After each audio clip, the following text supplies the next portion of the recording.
also talk about IT, because with this whole AI hype cycle, now I think there's an unwinding of the AI trade which is going on. Now everyone's questioning all the capex which was going on. But for the last 18 months or so, everyone was questioning how India was relevant in this whole AI puzzle, right?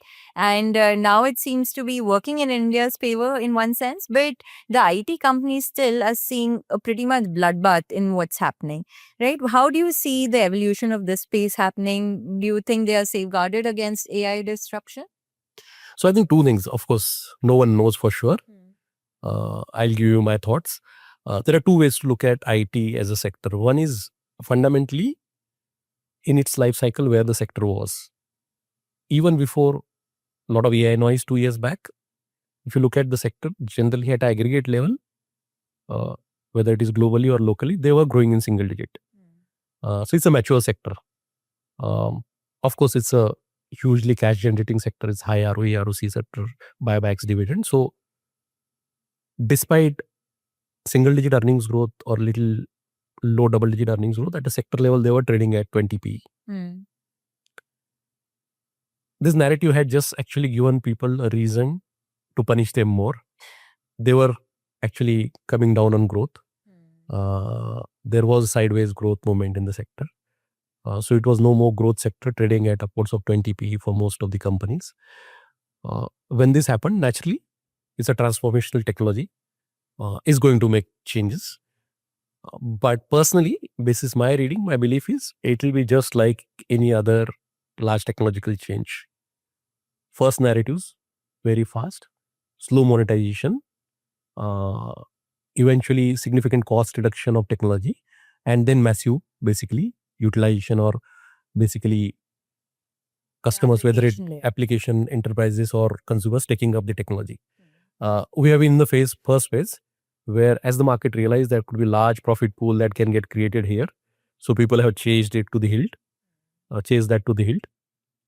As they chased it for 2 years, now once you reach a particular level and nobody can call it out, and so I don't know whether it is unwinding or not. While we think that it is unwinding, I don't know whether it is unwinding or not, but it looks like you're closer to that somewhere.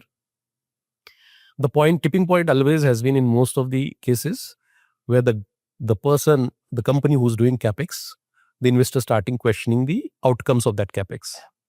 The investors were not questioning this outcome of the CapEx till the time for the hyperscalers, it was happening through their own cash flows. For the first time over last 4 quarters, whether it is Google or Meta or other guys, some of them, except I think Microsoft, have started raising capital. Yes, and today I was reading that a lot of it is not even on its balance sheet, so you don't know. So they started raising debt, they started raising equity, proposing to raise equity, not as of now anybody, but debt they have raised for sure.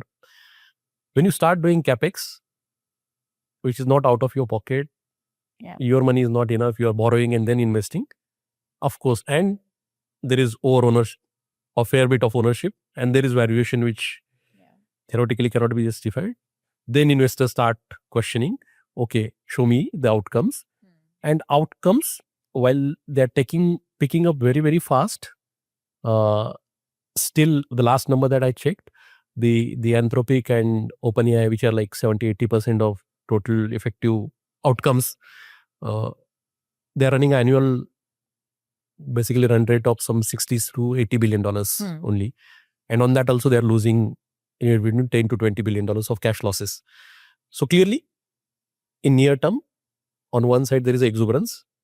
Now the CapEx is being done out of pocket effectively by borrowing.